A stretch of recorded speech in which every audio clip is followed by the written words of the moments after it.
ಎಲ್ರಿಗೂ ನಮಸ್ಕಾರ. ಇವತ್ತು ನಮ್ಮ ಜೊತೆ ಇದ್ದಾರೆ ಬಸವಣ್ಣ ಅವರು. ಇವರು ನಮ್ಮ ಕೃಷಿ ವಿಶ್ವವಿದ್ಯಾನಿಲಯ ಬೆಂಗಳೂರು ಆಯೋಜಿಸಿರುವ ಕೃಷಿ ಮೇಳ 2024ರ ಕಾರ್ಯಕ್ರಮದಲ್ಲಿ ತಾಲೂಕು ಮಟ್ಟದ ಯುವ ರೈತ ಪ್ರಶಸ್ತಿಯನ್ನು ಸ್ವೀಕರಿಸಿರ್ತಾರೆ. ಬನ್ನಿ ಅವರನ್ನ ಮಾತಾಡ್ಸೋಣ. ಸರ್, ನೀವು ತಾಲೂಕು ಮಟ್ಟದ ಯುವ ರೈತ ಪ್ರಶಸ್ತಿಯನ್ನ ನಮ್ಮ ಕೃಷಿ ವಿಶ್ವವಿದ್ಯಾಲಯದಿಂದ ಪಡೆದಿರ್ತೀರಾ, ಅದಕ್ಕಾಗಿ ಅಭಿನಂದನೆಗಳು ಸರ್. Thank you sir. ನೀವು ಹೇಳಿ, ನೀವು ಏನ್ ಕೃಷಿಯನ್ನ ಮಾಡ್ತಾ ಇದ್ದೀರಾ, ಯಾವ ರೀತಿಯಾದ ಬೆಳೆಗಳನ್ನ ಮೇಡಮ್? ನಾವು ಕ್ರಾಪ್ಸ್, ವೆಜಿಟಬಲ್ ಎಲ್ಲ ಬೆಳಿತೀವಿ ಮೇಡಮ್. ಮತ್ತೆ ತೆಂಗು ಬೆಳಿತೀವಿ, ಅದು ಬಿಟ್ಟು ಹೈನುಗಾರಿಕೆ ಮತ್ತೆ ಮೀನುಗಾರಿಕೆ ಎಲ್ಲ ಮಾಡ್ಕೊಂಡಿದ್ದೀವಿ ಮೇಡಮ್.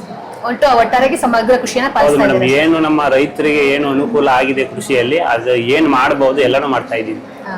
ಅದಕ್ಕೆ ಆ ಕೃಷಿಗೋಸ್ಕರ ನಮ್ಮ ವಿಶ್ವವಿದ್ಯಾನಿಲಯ ನಿಮ್ಗೆ ಹೇಗೆ ಸಹಾಯಕಾರಿಯಾಗಿದೆ? ಸಹಾಯಕಾರಿ ಅಂದ್ರೆ ಮೇಡಮ್, ನಮಗೋಸ್ಕರ ಅಂದ್ರೆ ನಮ್ಮ ಗುಂಡ್ಲುಪೇಟೆ ತಾಲೂಕು ತೋಟಗಾರಿಕೆ ಕಡೆಯಿಂದ ಅದ್ರ ಬಗ್ಗೆ ಅಭಿವೃದ್ಧಿ ಪಡ್ಕೊಂಡು ನಾವು ಇದೇ ತರ ಅಂತ ಹೇಳಿದಾಗ ಪಂಪಣ್ಣಗೌಡ ಸರ್ ಅವ್ರು ಬಂದು ನಮ್ಮ ಇದು ಮಾಡಿ ಎಲ್ಲ ಮಾಡಿ ಸಹಾಯ ಮಾಡಿಕೊಟ್ರು. ಹಂಗಾಗಿ ಇದೇ ಫಸ್ಟ್ ಟೈಮ್ ನಾನು ಬರ್ತಾ ಇರೋದು.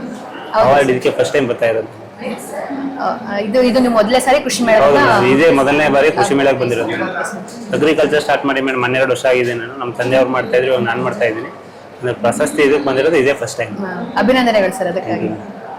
ಸರ್, ಈ ಎಲ್ಲ ಕೃಷಿಯನ್ನ ಮಾಡ್ತಾ ಇದ್ದೀರಲ್ಲ ಸರ್, ಈಗ ಹವಾಮಾನ ಬದಲಾವಣೆ ಅನ್ನೋದು ಪ್ರಚಲಿತದಲ್ಲಿರೋ ವಿಷಯ.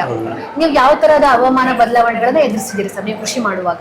ಮೇಡಮ್, ನಾವು ಕೃಷಿ ಮಾಡುವಾಗ ಅಂದರೆ ಈ ಮಾಮೂಲಿ ಮೋಡ ಮತ್ತು ಈ ಥರ ಆದಾಗ ಮಳೆಯಲ್ಲಿ ಮಳೆಗಾಲಕ್ಕೆ ಯಾವುದು ಸೂಕ್ತವಾಗಿದೆ ಫಸಲು ಅದು ಮಾಡ್ಕೋತೀವಿ. ಬೇಸಿಗೆ ಯಾವ ರೀತಿ ಆಗುತ್ತೆ ಅದು ಮಾಡ್ಕೋತೀವಿ. ಮತ್ತು ಚಳಿಗಾಲಕ್ಕೆ ಸ್ವಲ್ಪ ಕಮ್ಮಿ ಮಾಡ್ತೀವಿ ಮೇಡಮ್ ಕೃಷಿನ.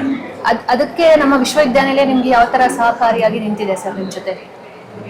ಮೇಡಮ್, ಪರವಾಗಿಲ್ಲ. ಹೇಳ್ಕೋಬೇಕು ಅಂದರೆ ನಮ್ಮ ಗುಂಡ್ಲುಪೇಟೆಗೆ ನಿಮ್ಮ ತೋಟಗಾರಿಕೆ ಇದರಿಂದ ಎಲ್ಲನೂ ಹೆಲ್ಪ್ ಮಾಡಿದ್ದಾರೆ ಮೇಡಮ್. ಬಂದು ವಿಸಿಟ್ ಎಲ್ಲ ಕೊಟ್ಟು ಯಾವ ಟೈಮ್ಗೆ ಏನು ಮಾಡಬೇಕು ಎಲ್ಲ ವಿಸಿಟ್ ಕೊಟ್ಟು ಎಲ್ಲ ಹೇಳ್ಕೊಟ್ಟು ಹೋಗಿದ್ದಾರೆ ಮೇಡಮ್.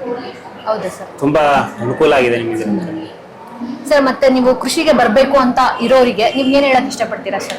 ಕೃಷಿ ಅಂದ್ರೆ ಮೇಡಮ್, ಇವತ್ತಿನ ಯುವ ರೈತರು ಯಾರು ಕೃಷಿಗೆ ಇಷ್ಟಪಡ್ತಾ ಇಲ್ಲ.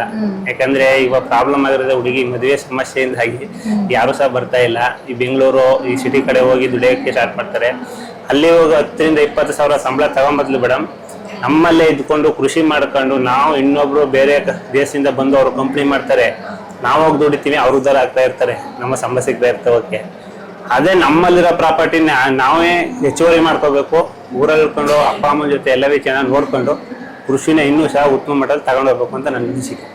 ಅಂದ್ರೆ ಕೃಷಿಯಲ್ಲಿ ನಾವು ಶ್ರಮ ಪಟ್ಟು ದುಡಿದ್ರೆ ಅದರಲ್ಲೂ ಕೂಡ ಉತ್ತಮವಾದ ಬದುಕನ್ನ. ಹೌದು ಮೇಡಮ್, ಲಾಭ ಇದೆ. ನಾವು ಯಾವ ರೀತಿ ಯಾವ ಟೈಮ್ಗೆ ಏನು ನಾವು ಈಗ ಒಂದು ಟೊಮೊಟೊ ಒಂದು ಬೆಳೆ ಆಗಿರ್ಬೋದು, ಯಾವ ಟೈಮ್ಗೆ ಯಾವ ಹಂತದಲ್ಲಿ ಏನು ಮಾಡ್ಬೇಕು ಮಾಡಿದ್ರೆ ಮೇಡಮ್ ಯಾವುದೇ ಕಾರಣಕ್ಕೂ ವ್ಯವಸಾಯದಲ್ಲಿ ಲಾಸ್ ಅಂತೂ ಇಲ್ಲ. ಅಂದ್ರೆ ಮಾಡೋ ಅಂತ ಮೆಥಡ್ ಗೊತ್ತಿರ್ಬೇಕಷ್ಟೇ. ಫಸ್ಟ್ ಮಾಡೋ ಅಂತ ಮೆಥಡ್ ಗೊತ್ತಿದ್ರೆ ಯಾವುದೇ ಫಸ್ಟ್ಲಾಗಲಿ ಲಾಸ್ ಅಂತೂ ಇಲ್ಲ, ಎಲ್ಲ ಲಾಭನೇ. ಲಾಸ್ಟ್ಗೆ ಕಮ್ಮಿ ಅಂದ್ರೆ ಮೇಡಮ್ ನಾವು ಹಾಕಿರೋಂಥ ಬಂಡವಾಳ ಸಹ ಸಿಗುತ್ತೆ ಕಮ್ಮಿ ಅಂದ್ರೆ ವೈಜ್ಞಾನಿಕ ಪದ್ಧತಿಗಳನ್ನ ಅಳವಡಿಸಿಕೊಂಡು ಕೃಷಿ ವಿಶ್ವವಿದ್ಯಾನಿಲಯ ಆಗಿರ್ಬೋದು, ಕೃಷಿ ವಿಜ್ಞಾನ ಕೇಂದ್ರಗಳ ಸಹಾಯದಿಂದ ನಾವು ಕೃಷಿಯನ್ನ ಮಾಡಿದ್ರೆ ಅದರಲ್ಲೂ ಕೂಡ ನಾವು ಲಾಭವನ್ನ ಪಡಿಬಹುದು, ಯಶಸ್ಸನ್ನ ಪಡಿಬಹುದು ಅನ್ನೋದು ನಿಮ್ಮ ಅಭಿಪ್ರಾಯ? ಹೌದು ಮೇಡಮ್, ಖಂಡಿತ ಲಾಭ ಪಡಿಬಹುದು. ಅಂದ್ರೆ ನಾವು ಅದಕ್ಕೆ ತಕ್ಕಂತ ಅಧಿಕಾರಿಗಳನ್ನ ಇದು ಮಾಡಿಕೊಂಡು ನಮ್ಗೆ ಏನ್ ಬೇಕು ಸಲಹೆಗಳು ಹೆಂಗಿದೆ, ನಮ್ಮ ಕ್ರಾಪ್ ಹೆಂಗಿದೆ ಅದನ್ನೆಲ್ಲ ನಮಗೆ ಗೊತ್ತಿಲ್ಲ ಅಂದ್ರೂ ಬೇರೆ ಕಡೆಯಿಂದ ಅವನ್ನೆಲ್ಲ ನಮ್ಮ ಜಮೀನಿಗೆ ವಿಸಿಟ್ ಮಾಡಿ ಎಲ್ಲ ನೋಡ್ಕೊಂಡ್ರೆ ಮೇಡಮ್ ಒಳ್ಳೆ ರಿಸಲ್ಟ್ ಪಡಿಬಹುದು. ಸರ್, ನೀವು ಯುವ ರೈತ ಪ್ರಶಸ್ತಿಯನ್ನು ಸ್ವೀಕರಿಸಿ ಇನ್ನು ಯುವ ರೈತರಿಗೆ ಮಾದರಿಯಾಗಿ ಇದೀರಾ ಸರ್. ನಿಮ್ಮ ಅತ್ಯುತ್ತಮವಾದ ಸಮಯವನ್ನು ನಮ್ಮ ಜೊತೆ ಕಳೆದು ನಿಮ್ಮ ಅಭಿಪ್ರಾಯಗಳನ್ನ ನಮ್ಮ ಜೊತೆ ಹಂಚಿಕೊಂಡಿದ್ದಕ್ಕೆ ತುಂಬಾ ಧನ್ಯವಾದಗಳು. Thank you thank you sir.